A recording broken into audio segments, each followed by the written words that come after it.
can tell that I used to do lectures on everything from hats to things in the Coleman on the outside and the inside and the walls and the stories and things that happened to us and the miracles that happened there. And so when people come into the Coleman, and I suppose, have you all been to the Coleman tour where they tell you Mr. Coleman dug water wells? He and his brother moved here to do water wells when at about the time that we had statehood or before, and so when you come to the Coleman, I don't know what kind of tours they're giving now because I got so crippled I can't get up and down the stairs. I have to send the tours on up, and then by the time I get up there, they're in the bathrooms and in the office and stuck heads in the closets and everything else. So anyway, people come in and they talk to us a lot, especially children that come.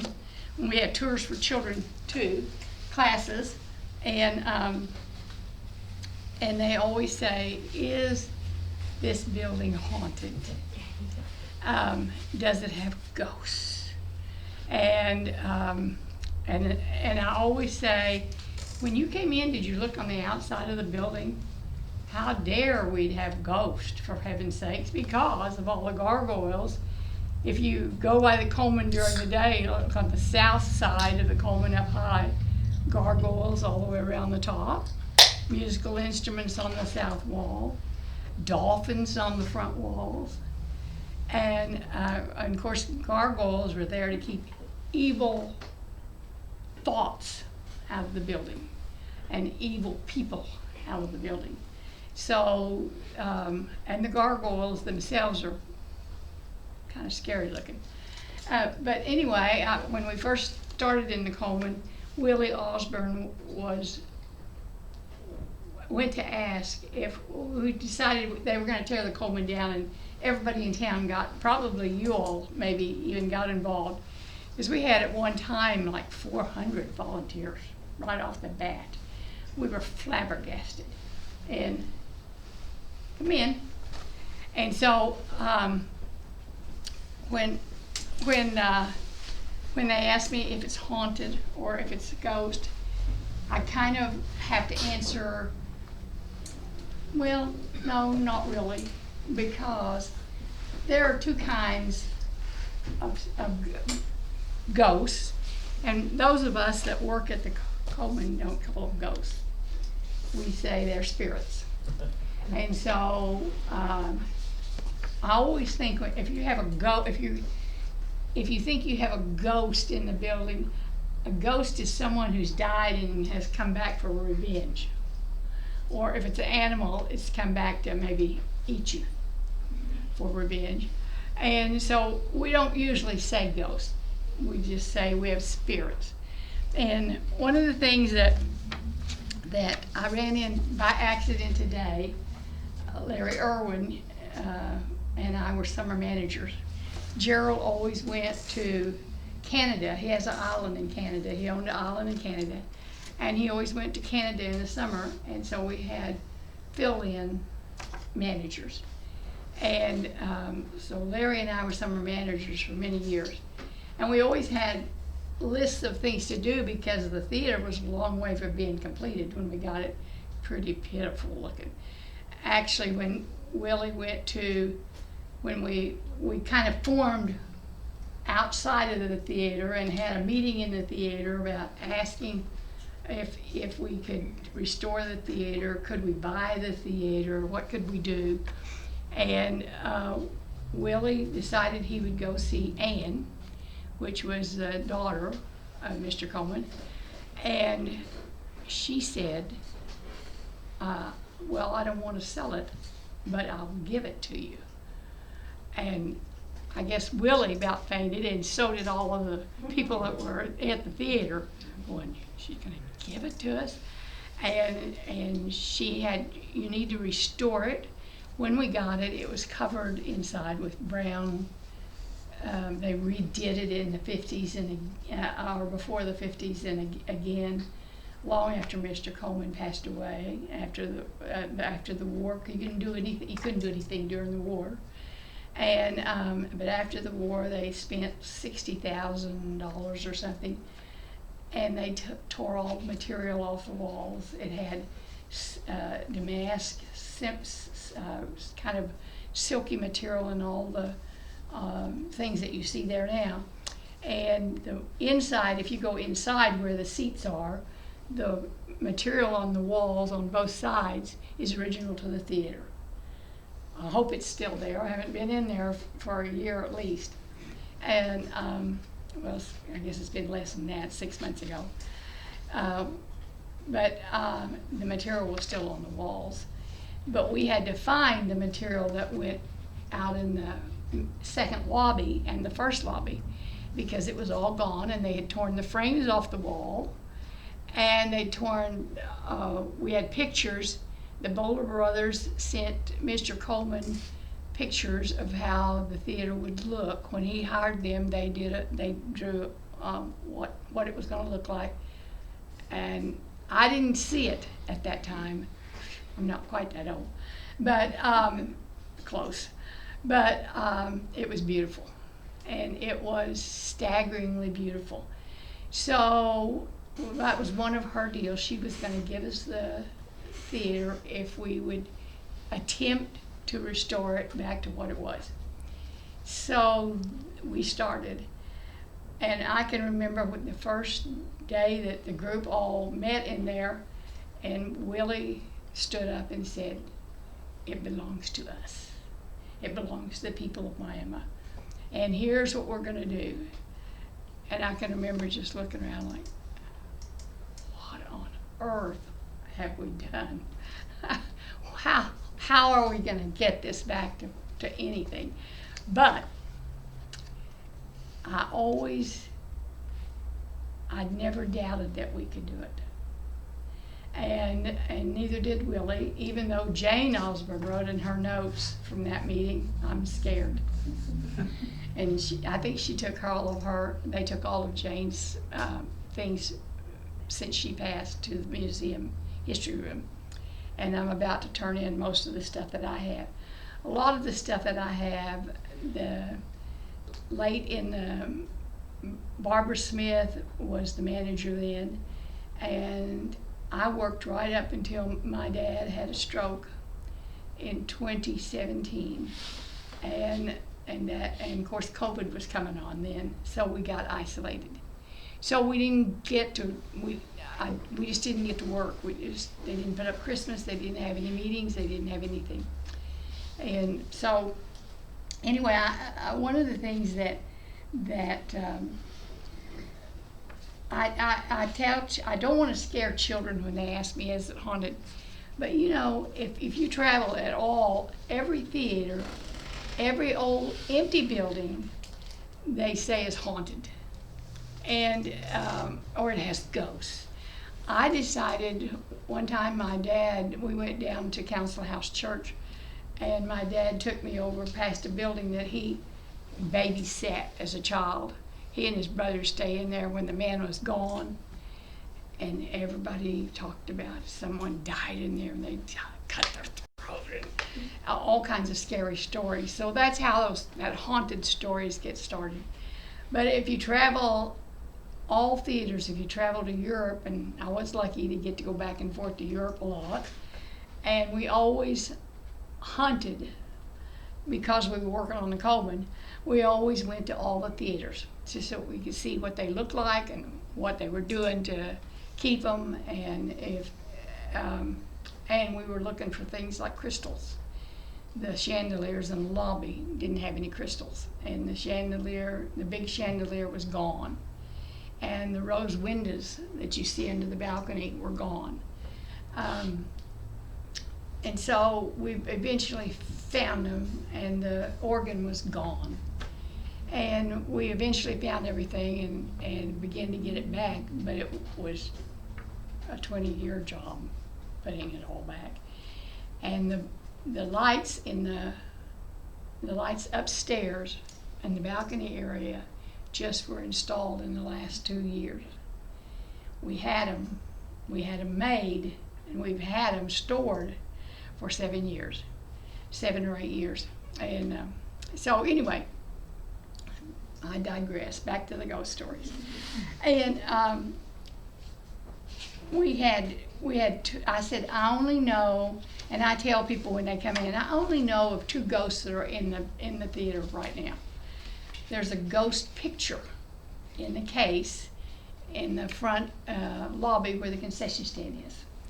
People come in and they say, we heard you've got a ghost picture, where is it? And they go over there and look. They said, well, they've got on 1929 clothes. And I've looked at that picture a million times, and I think, I don't think so. That looks like a costume, but that's a ghost. And the other ghost that we know is in the theater was a chicken ghost.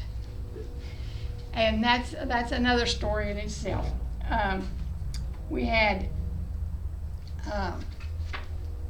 in about 1950, I was about a sophomore. I hate to say how old I am. I was about a sophomore, and they were having boo movies that started at the theater, and they called them boo movies, and they were scary movies. But my cousin and I begged my dad to take us. Of course, we couldn't drive, and so we kept saying, we want to go to a boo movie. We heard the kids at school are talking about them, and they're just scary, and they're just wonderful, and we just got to go.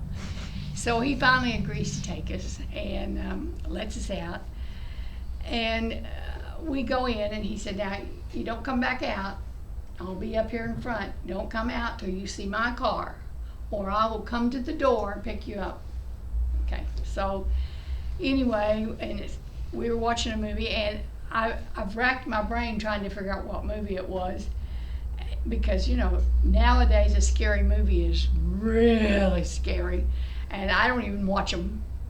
I had not watched the one with what's the man's name that Hector or something, in a movie that was really scary, and I never want to see that again. But anyway, we were watching a movie, and we couldn't go to the balcony because they kept saying the balcony was dangerous, and they just didn't want people in the balcony because they didn't have enough ushers to watch the balcony. So everybody could sit downstairs, but no balcony. And of course, I couldn't go to the balcony anyway. My dad had all these rules, and so don't be going to the balcony. Okay.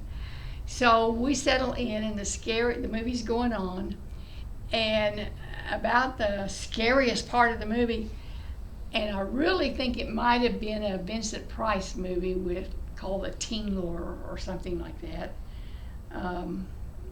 Or maybe it was Bela Lugosi or Frankenstein. But anyway, the whole movie was too scary for me. I didn't like that kind of movie to begin with, but my cousin she was just excited. So about the scariest part of the movie, someone in the balcony threw a chicken off the balcony. And that chicken squawked and screamed and flapped those wings. And the theater just lit up. I mean, everybody just scrambled and running out the front, and the ushers were going, what's going on? And they're screaming and hollering, and they run out to the street, and I thought it's stupid to get up here and get run over. So my cousin and I just sat. I said, just sit where we are. Our backs against the wall, but the chicken was going nuts. So the ushers came in. People that stayed in was trying to catch the chicken, all but my cousin and I, who were not about to get up and chase the chicken. And that chicken was squawking, and they were chasing it, and it was flying in the air and going nuts. Somebody finally thought, open the exit doors to the alley. So the ushers went out, threw the 2 exit doors open, shooed the chicken out the exit doors. A truck came down the alley and ran over it and killed it. So that's the second ghost that's there, the chicken ghost. So we played with that story a lot when we were doing tours, because people loved it, and people really like to get scared, and so they love chicken jokes, chicken stories. We had a man there, Bob Wyatt, and most of you, if you're older, not quite as old as me, but Mr. Wyatt was a sign painter in Miami when I was a girl. And he was the only sign painter, and he painted everybody's store signs and JCPenney's and Woolworth and all of those. His son, he had 3 children, and his son came back and decided, they lived in New York, and he had decided he was going to stay in with his mother, who was still alive, and taking care of her, and he decided he was going to come to the Coleman and get in the files and get all the stories about who built it, what happened, how it got started. And so Larry and I, it was the summer, and we were the managers, and he had called for us to unlock the doors and let him in. So we did. And we said, okay, you call us, that's before cell phones, call us when you're ready to leave, and we'll come and let you out. But we didn't. We slammed the front door and carried on, but we didn't really leave. And so Larry hid in the upstairs area. There's a closet where the copy machine is. I don't know if you all have been on a tour. There's a little closet there. It has a copy machine in it and all storages and file cabinets. And Larry hid in there because we figured Bob was going to go to the 2nd floor to set up his typewriter. He had a little portable typewriter. And so he did, and I came back in, and while Bob's unloading his things out of his car, we said, when you get through unloading, be sure and lock yourself in, because we're leaving. We just went around back and went in the back door, and upstairs and hid. So at the back of the theater, on the south part of the theater, south on the mezzanine area, there's 2 doors. They go to the upper level of the balcony, and there's 2 doors on the north side that go to the lower parts of the balcony. So the room that Larry hid in is on the north wall. When you open that door, that is the squeakiest, scariest dang door you've ever heard. You can just turn the knob and turn it loose, and when we first discovered it, we went, whoa, that's pretty creepy. And so anyway, Bob, there's a table up there. Bob sets up his typewriter and he's working. And Larry goes,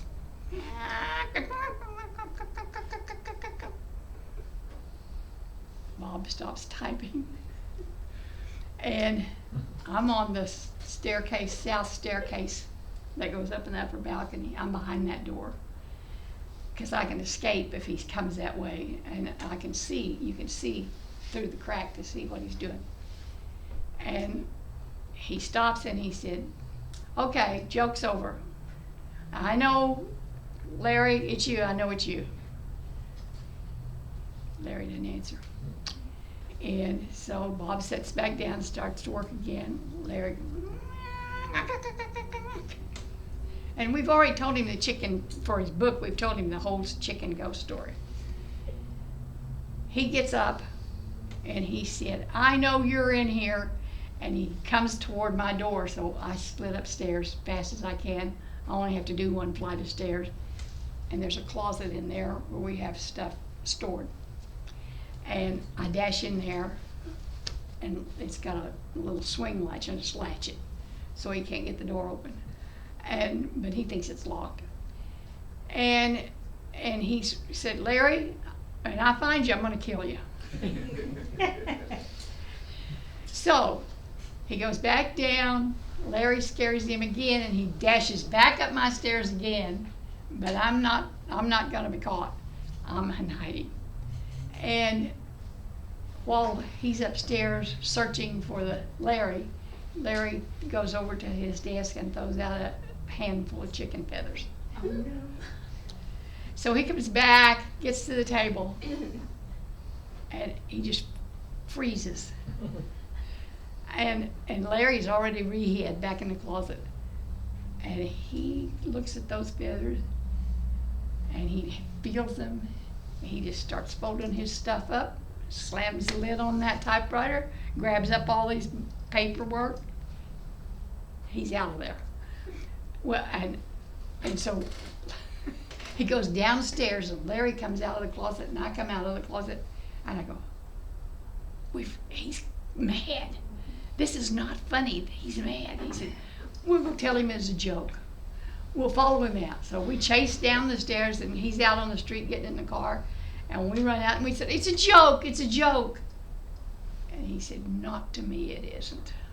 Gets in his car and drives off with it. We're up the creek now.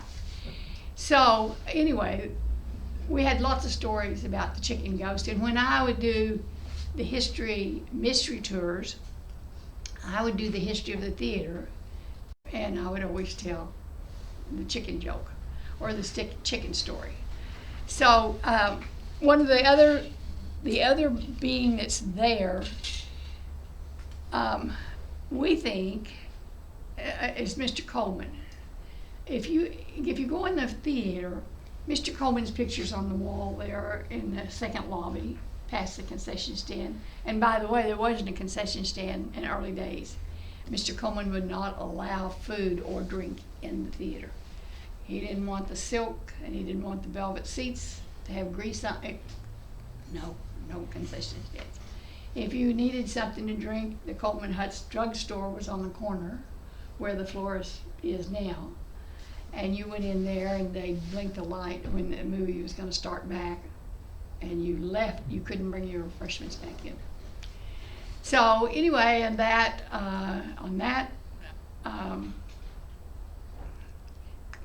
picture of Mr. Coleman, if you walk across in the theater, if you watch his picture, his eyes follow you. It's like, and you swear he's moving his head, but it's not. It's just, the picture is so realistic that the eyes follow you across the room. I always tell the kid, when children came in, I'd say, just walk across the room and look at those eyes and tell us what you think. And they go, hey, he's turning his head even. No, he's not. And I said, no, he's really not. So we think Mr. Coleman's, we've had people on tours during the day and say, who's the guy out on the front of the balcony there in the 1929 clothes? Excuse me. Larry and I are giving it, we don't see anybody, but they evidently saw somebody. And so that's how that story got started. The other story is that there was, when you're in there, even when Gerald and I first got the theater, and they hired Gerald to manage, and I was just a grunt person. I mean, I went in there and worked as long hours, but I was a volunteer. I didn't want any money. And so we worked, but every time I would be sometimes in the balcony, and this smell would waft past me. And I'll look around and see if there's anybody in there. It's like aftershave lotion. And I can't tell you how many times I've had that waft past me. And so one day I said something to Gerald about it, and he said, I thought that was something you was wearing. I've smelled that before. And I said, well, I thought it was some cologne you're wearing. And he said, nah, I don't know what it is.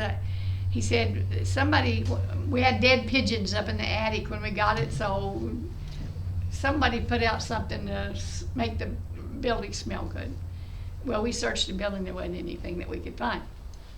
So my dad came during those days, because my dad was a carpenter, and he was going to rebuild the exit doors on the balcony because you couldn't get out that upstairs exit doors. And he came to work, and I was helping him, and I was overpowered with that smell. And I said, well, Dad, you better do a good job. And because I think there's somebody here with us. My dad got a little, are you joking? And I said, no. Can you not smell that? And he said, I can smell it. Yep. And he said, and after today, I won't be back. He said, I'll finish up today, but I won't be back. And so anyway, then when Larry came on, we were there in the summertime, we kept smelling it. And the people that are there now say sometimes they can smell that. And they can't, and they're just flabbergasted. But we smelled it on at least once a day, several times a week. We looked through all the cleaning supplies. We looked through everything in the building, and we couldn't find anything that smelled like that. We were sniffing pine sol and all that. And it's, we just can't put a finger on it. But that summer, when we were in the theater, we had a call from a woman, and they were in Tulsa, and her name was Marlena Reich, R-I-E-K, I think, or R-E-I-K, and her husband, and they were on their way to Miami, she said, and she was afraid they weren't going to get there before we closed. So would we be there to let them in and give them a tour? And we said, well, to tell you the truth, we will be here, because we're normally closed at 5 o'clock or 5:30. But if anybody comes up and is outside taking pictures, we might be there till midnight. We never turned anybody away. If people were taking pictures, we go at the door and holler, we're open, come on in. And so I said, we did not get the bathrooms cleaned and the sweeper, to run the sweeper and to empty the trash today because we had so many tours. And we did back-to-back tours. They would sometimes last all day. You did a tour and you had another group come in and they'd join you, and then another group would come in and join them. So you just kept doing the same, talking about the stage and then up in the balcony and down in the basement. And so we did endless tours. So we always had to stay to clean up afterwards because we didn't have any janitors. Volunteers were janitors. We didn't have any janitors until I think it was when the city took it away from the Friends of Coleman. Or they didn't take it away, they just signed it over so the city could help with the utilities and stuff. And they sent us 4 janitors, and we were just beyond ourselves because that's somebody to clean the ballroom and someone to clean the stage and someone to run the sweepers. And they didn't last very long. First, then we got down to 3 janitors, and then we were down to 2, and then we were down to 1, and then we were down to 0. And so the people that work there clean it. Unless the city sent a janitor recently. We've never had janitor. Well, that's a big building. So anyway, they came, and it was about 5:30 or 6 when they got there. And of course, Larry and I were mopping the concession stand and running the sweeper. And we said, we'll watch for you. So we let them in, and we locked the door back. And we said, we've got a lot to do here tonight because we got a show tomorrow, so we got to get the cleaning done. But we'll give you wherever you want to go all over the theater. She said, we'll do the tour. So we started a tour, and we went up, and we'd already gone on the stage and looked at the curtains and let the curtain down and let the curtains up. And we flew all the curtains from day one. When we got the theater, we knew the curtains were up there. They were overhead. And there was about 8 or 9 curtains, but no ropes. So they were up. We could see them from on the stage. We just wondered what they were and what condition they were in, but the ropes had rotted off. The only curtain that worked was the movie screen, and it had new ropes on it, or had ropes on it, but man, it was heavy. And so we went ahead and flew it, but it has the only one that had weights on it. So in those days, I was not this crippled. Gerald and I could pull on the ropes and raise that curtain, but all the rest of them didn't have any weights. So we couldn't get any of them down to see what they were. But by the time Marlena came, a man came to dance rehearsal, and kids were dancing on the stage, and he said, "Don't you have any other curtains?" And we said, "Yep, there they are." And he said, "Why don't you let him down?" And we went, "No ropes, no weights." And he said, "Well, my brother owns a rope company in Colorado Springs. I can get you some ropes." That's another one of those Coleman miracles. And we kind of doubted that, but anyway, he gave us his name and his phone number, and that was way back in the beginning when we first had it. We took it in '89, maybe '91 or so. We were down. Gerald and I was down front trying to fix broken seats, put new bolts in, because we had seats that the bottoms wouldn't stand up if you sat in them. And we were working on the seats, and we heard a knock on the stage door in the alley. And I said, "Is that someone knocking on our door?" And Gerald said, "Yeah, but the door's not locked." And so I said, "Well, I'll go check." So I started up the stairs to the stage, and I heard the back door open, and I heard a lot of racket. And by the time I got up on the stage, there was inside the doors in the alley was huge pile of ropes, stacks and stacks of ropes, and a truck driving down the alley. And I went out and hollered, "Thank you, thank you, thank you." And I said, Gerald said, "Did he leave an invoice?" And I said, "No." He said, "Well, he'll mail us one." No, just gave us the ropes, and it was a semi truck. And so we had all the ropes. So that our next week or two or month was dedicated to going. There's a big ladder on the stage. If you go up on the stage, clear to the right, there's a ladder that goes all the way up. The stage ceiling at the Coleman is even with the 5th floor next door. And when we were doing tours, we'd take people out in the alley and go, "That's the stop at the top of the stage. Now, look where it is out here in the alley. It's even with the 5th floor at the hotel." Pretty scary up there. I did not go up there. I was a coward. And but Gerald's up there, trying to figure out how to rope them all.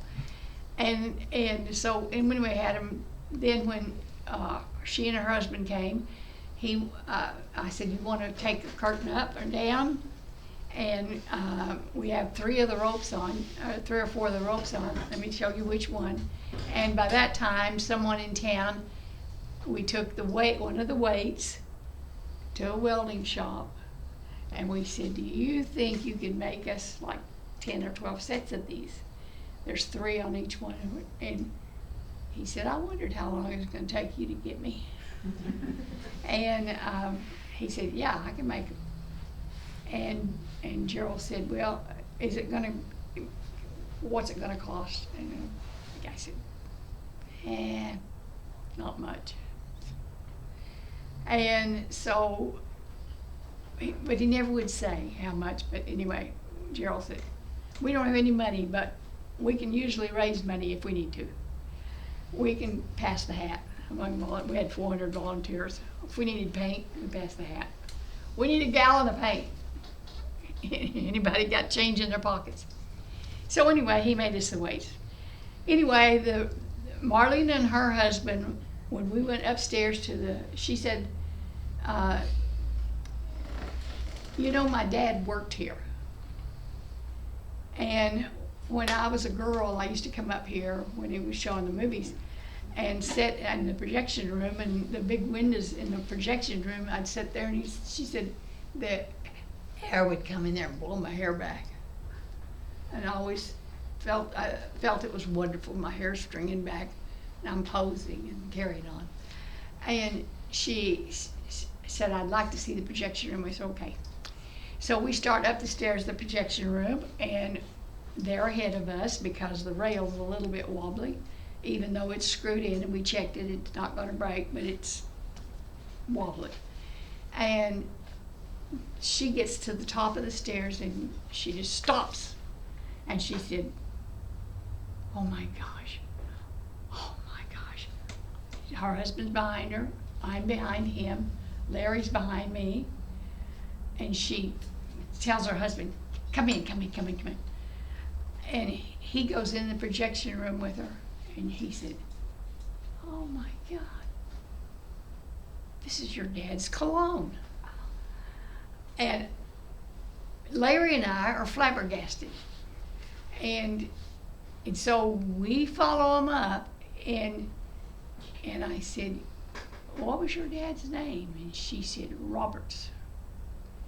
And so from then on, the ghost we called, their spirit that's in the theater, we call Mr. Roberts. If the smell came by, we go, hello, Mr. Roberts, how are you today? Just go right on working. And he said he wore a cologne called Bay Rum. Larry and I went to every barber shop in town asking about Bay Rum. Nobody remembered what it smelled like. Yes, the early barbers used it. When they shaved you, they give you a slap, you know. And when they did your hair, shaved up the back, they put it on the back of your neck. And she said he wore Bay Rum all the time. So anyway, that's how that spirit got its name. And so that leaves Mr. Roberts, and we're sure Mr. Coleman's there, even though I've not seen him, but people on the tours say they see him. I haven't figured out how we can be in a group together and they can see him and I can't, because I give it the old every time they say that. And so that's the only spirits that Larry and I believe is there. And other people believe it too, because even Danny once in a while says, you know, I think you're right about Mr. Roberts. I smelled that Bay Rum cologne last week when we had a wedding here. And so anyway, everybody seems to believe that story. But I know when we first got the theater, when I went to the theaters in Europe, and the Fox Theater in Atlanta, and the theater in San Francisco, and the theater in Dallas, the one in San Francisco was closed, and I asked the man, he was the janitor, and I said, you know, we're restoring a big theater like this in Miami, Oklahoma, and I'd really like to see inside the theater. And he said, oh, I'm the janitor, I'm not supposed to let anybody in. And I kept saying, well, what we're looking for is, you know, decorations and what it looked like. And I have pictures. I always had pictures in my purse of the Coleman Theater. And they always said, okay, come on in. So we went in and looked around and showed us around. And they all had a lamp on the stage lit. And I knew when we first got the theater, there's a lamp on our stage. And I said, Gerald, where did this lamp come from? And he said, oh, that's a spirit light. Now, Gerald, who did not believe in, want any ghost stories going on about the Coleman Theater, because you don't want to scare people off. You want them to come to the Coleman Theater, see how beautiful it is. And he said, I've worked on it and it works. And he said, we leave it, it's on 24 hours a day, 7 days a week. And all the theaters in Europe and all the theaters that I visited, even the ones they're restoring, all have spirit lights on the stage. That's because, according to theater lore, if you come to the theater and you have a great time, or you're a dancer, or you're in a play, you leave a part of you there. It's kind of like, I still have my dad's house, and when I go to work, clean it, I always think my dad's DNA is here. Because I sat in his rocker, and I think every time I touched something, my dad touched this. So that's kind of what we think a spirit is. You leave part of your spirit there. The two, I forgot to look at my notes. I know that when I was last in the theater, last year or year before last, I can't remember, before I had hip surgery and crippled me up, I was in the theater and showing them where the Christmas decorations were, because I could no longer climb the ladder to decorate the tree. And so we went upstairs, and as soon as I opened the room where the decorations were, I could smell that bay rum cologne. And I thought, I know I didn't make this up. I know I didn't. So anyway, the people that work there say, now the lady that gives tours said one time, they're just making these stories up. And I thought, not really. But anyway, I don't think the spirits hadn't come to her, because she just doesn't believe either, anyway. But one of the things Mr. Roberts' daughter told us, that she and I talked back and forth all the time. And I forgot to put more, or somebody watching the time for us? Okay.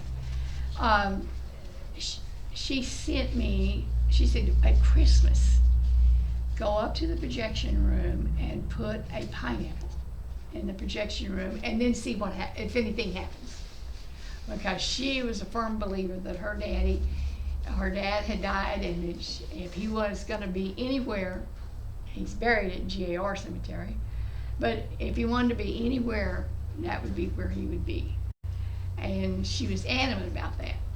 So at Christmas time, I didn't even ask Gerald. I just bought a pineapple and put it in the projection room, and I kept checking it every time we were up there working the holidays or whatever, because Gerald was back from the island by then, and Larry used to come in and check it. We'd go up and check the pineapple, but I couldn't see it hadn't moved, and nothing happened, except that it was so strong that you couldn't smell bay rum in that room. You could only smell pineapple. So I wrote back to her, and then she sent me, and I still have, and I think I've been going to take it to the theater. She sent me her dad's keys. And she said she had a box that was her dad's, and it was full of stuff. And this says, these keys were in a black box belonging to Dick Roberts. They were found in November 2001 by his daughter. And when she sent them to me, I went up and they opened the glass cases that are in the concession stand. That's this one right here. They open the outside windows. That's this one right here. They open the squeaky door where the copy room is. It's amazing. So he was a jack of all trades, and he was a projectionist. And if you want to see what he looks like, when we were working in the theater, Charles Banks Wilson was still alive and still in his art studio across the street. And he brought me over a picture one day, and he said, "I'm sick and tired of hearing Mr. Roberts, Mr. Roberts, Mr. Roberts," because we always tell him, "Mr. Roberts, be careful on the stairs, Mr. Roberts on there." And he just grinned and think that was the funniest story.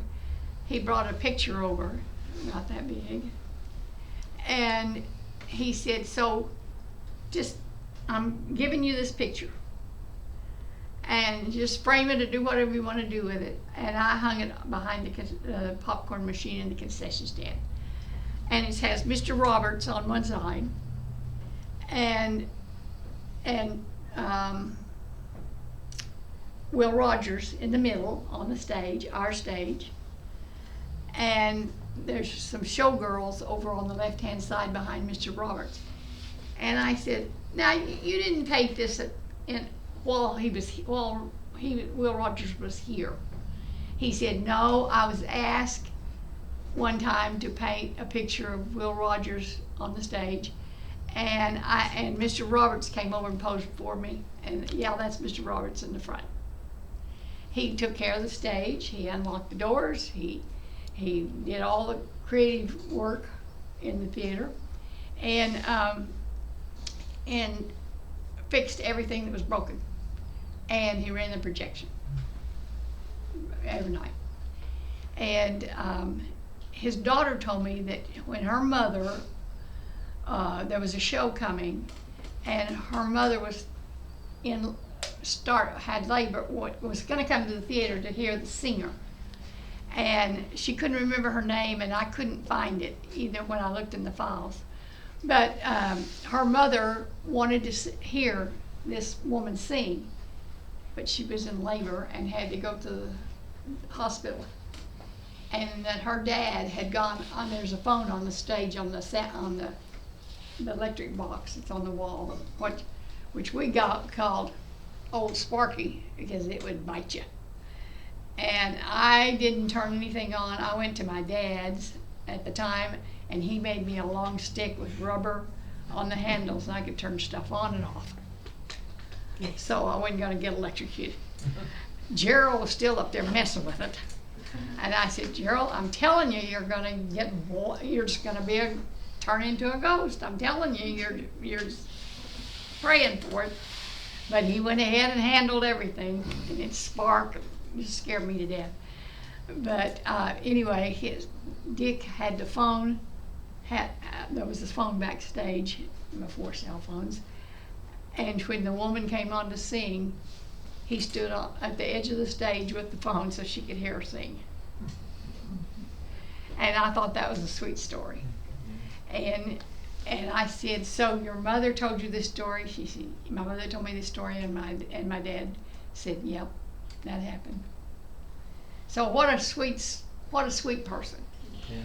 And then the other one today, Larry reminded me of, and I told him I was supposed to call him tonight, and the other story he told me that the Boo movies were wonderful, but I only went to that one. My dad said he would take my cousin and I, and she was ready to go to any scary movie in the world. Not me.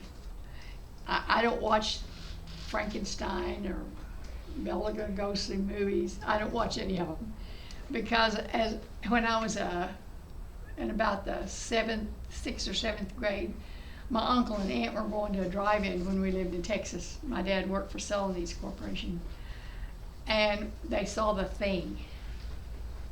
I missed 2 days school It was so scary that I was in the back seat, hiding my eyes.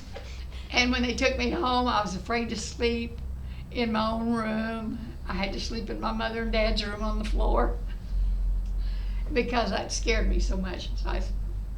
Scary movies are not my thing. And I've watched The Thing since, and it's not that scary, but at that time it was scary. And Larry told me today, and I'd forgotten, there was another incident that happened to us when we first got the theater, and we were downstairs. You know, there's another room below the concession stand, a big room. The whole bottom, you can, if you go down into the basement, if you turn left when in the downstairs bathroom, men's bathroom, there's a door right here. You open that door and you can go down into the basement, and you can walk all the way under the seats to the front. And there's, the seats are all, the concrete is holding the seats and all that.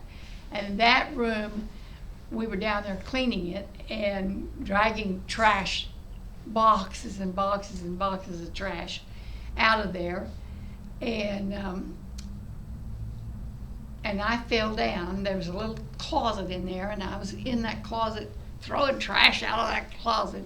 And I fell down, and my hand fell into a box with bones. Mm-hmm. But I didn't know it was bones at the time. I just remember it was kind of cold. Jerked my hand out, rolled out of that closet, and before I could even stand up, I mean, I scooted out of there and fell out in the hallway and stood up. And I said, "Gerald, have you got a flashlight on you?" He went, "Yeah." I said, shine it in that closet. And there was a box of bones. And I said, "What on earth?" And he said, "Oh my God, if there happened to be a human bone in here, we're shut down." And I said, "Well, what are we going to do? We're just going to act like we didn't find it?" And he said, "No, we're going to go call the sheriff." And I'm always teasing Gerald, because Gerald's always saying, "Sheriff, I'm going to go call the sheriff." And so he called the sheriff, and the sheriff came, and he said, "Well, I'll tell you the truth, I just don't know much about bones." He said, "You know, I don't see any skulls or anything like that, but better call somebody. I know someone that knows about bones that teaches a class out at NEO. I'll call him and have him come up here." And he came up, and he looked through all the bones, and he said, "No human bones. This is a cow bone. This is a horse bone." I mean, they were clean and white, and there was a fox, a little fox skull, and was there chicken bones in there? And probably we should have looked. Maybe it had been a chicken head in there. I didn't think of that. But anyway, pulled out the bones. We looked at them, and we decided that we carried it upstairs and put it in what I call the liquor cabinet. And Gerald's always going, "Don't call it a liquor cabinet." And I said, "Well, it's a big cabinet. It's there in front of the window, front of the mirror." And we put them in there. And then I decided it'd be fun if we had students in there. They say, "Well, is it haunted?" What do you open the doors? What do you think? You know. And then Gerald just threw a fit. He said, "You scare people to death." No. But about 4 or 5 days after that box disappeared. Well, I accused Gerald of taking it, and I still think he did. Took it home, but he never would admit it. So about that summer, no, it was before Gerald went to the island, I had a tour, and we went down. At that time, we go down in that under their room and show people because there's a great big hole in the floor. It's concrete, and it's where the heating system used to be, the old heating system. It's about the size of a swimming pool, and when it It rained and water ran in it, and it would be standing with water. So we had sump pumps going all the time when we first got the theater because it had water in it. And if it started raining during the night, I could expect to get a call from Cheryl. So you leap up, go to the theater, and try to help with the sump pumps and get the water out of the basement. And so anyway, I had a tour down there, and I had, probably 15 people. And a man said, we were in that room where the closet was, where the bones were, and there was a man drifting back from the tour, kind of away from the group, and he's over near the closet, and he's leaning with his head toward the closet. And I think, what is he doing? And he's going, yes, yes, yes, okay, yes. And I said, who are you talking to? And he said, well, I'm a psychic from Tulsa. And he said, and I help the police in Tulsa when they are looking for bodies and stuff. And there's a little boy in here. So, I lost the tour. I mean, they're not interested in what I'm saying now. They're interested in what he's saying. So and I said, so what is he talking to you about? And he said, well, he had a box of toys down here, and his dad used to work down here, and he made coffins. Well, I found out that in that building before it was the Coleman, there was a building there, and they made furniture in the basement and coffins. And he said his name is Stuart. Beats the heck out of me. So Larry is real good about, Larry can make a scary story out of a pencil. If you find a pencil on the floor, he'll start. And he'll make up some scary story that'll scare the pants off of you. And so anyway, he would go, when I gave the history tour out in the lobby, then I opened the doors to go into the theater and take all the people that are on tour into the theater. Larry's at the organ with a black cape, looking like Dracula. And and playing that organ, scariest stuff you ever heard. And I think, good luck, guys, I'm out of here. And he took them from there. And so he could tell a scary story. I went on a tour with them one time. I did my part of the history part, and then I went on with them. He went down in the basement, down in the green room, down in that darkest corner. There, the orchestra pit is in front of the stage, and now it's covered over. But it didn't used to be. The organ used to sit down in the orchestra pit, and so did the piano, and so did the bands and stuff when they brought musical people with them. And so Larry would sit on the stage and go, Mr. Roberts, are you with us tonight? And I'd think, when this tour's over with, I'm gonna kill him. and the building is close to 100 years old, and it makes a lot of noise at night. I'll tell you ahead of time. If you're in there at night cleaning, you can get spooked easily if you don't realize it's the building that cracks and makes noises and that kind of stuff. Mr. Roberts, are you with us tonight? And Larry would say, anybody hear keys rattling? That was before we got these keys, long before. And I'd think, if these were, that's all right, babe. I'll get it. Thank you, Dale. You can't rattle these and make me that much racket. And the sound at the theater won't carry from the back forward. If you're on the stage and you rub your sleeve, that sound will carry to the back of the theater and up in the balcony.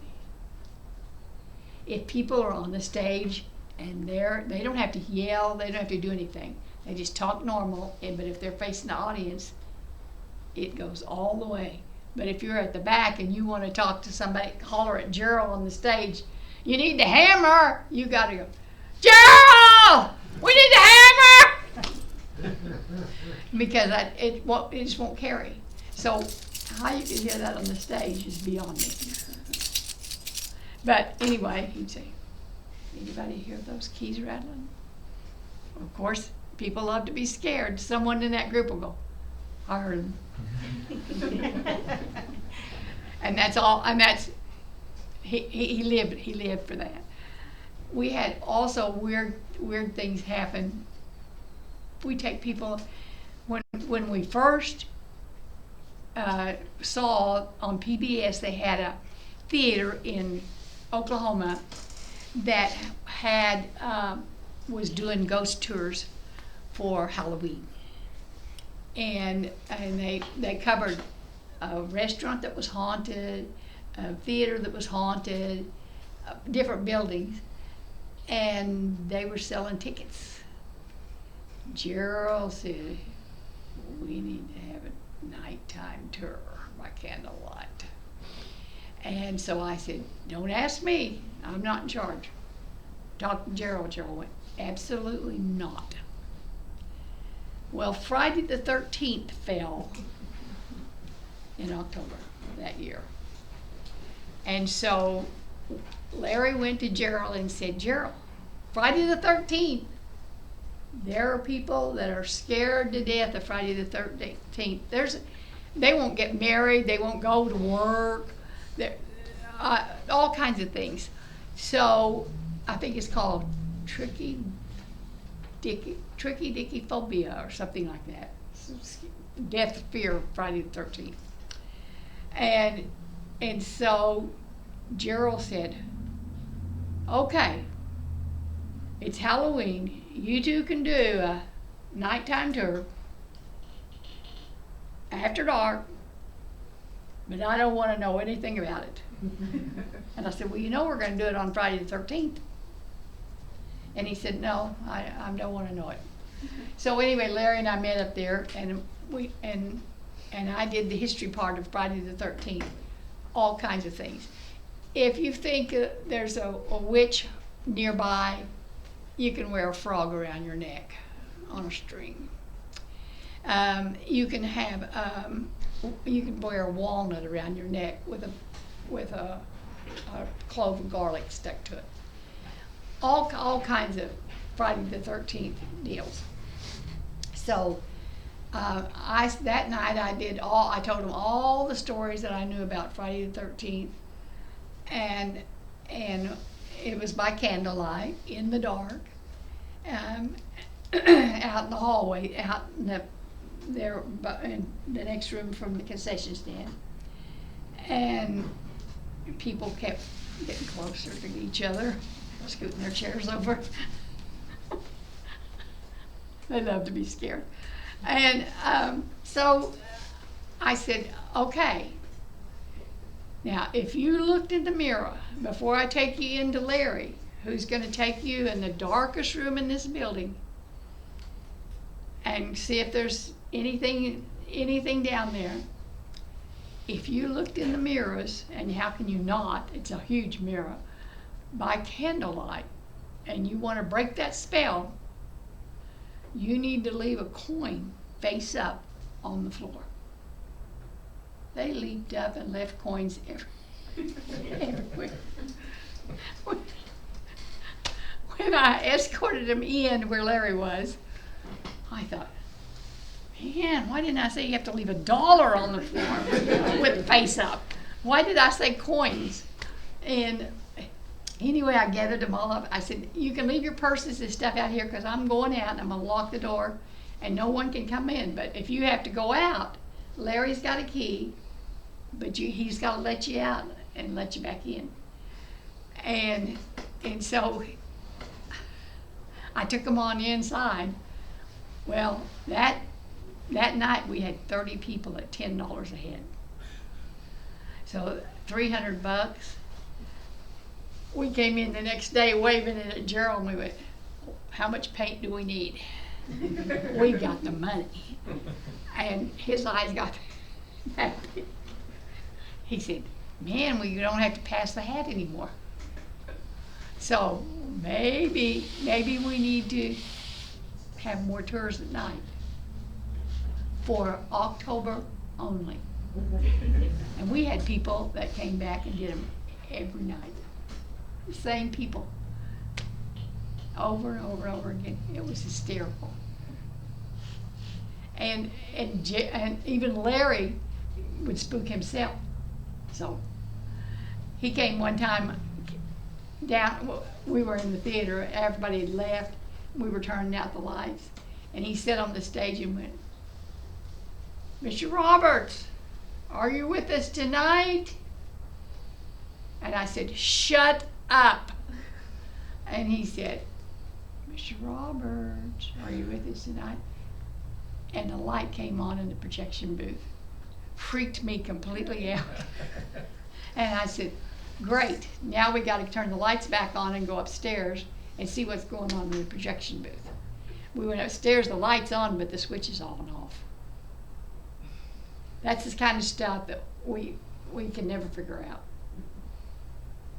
So there are a gazillion stories that happened to us in there that we're going, that's kind of iffy, all right. So anyway, she's motioning me, my hour's up. And anyway, too much fun. I can tell you more ghost stories at another time.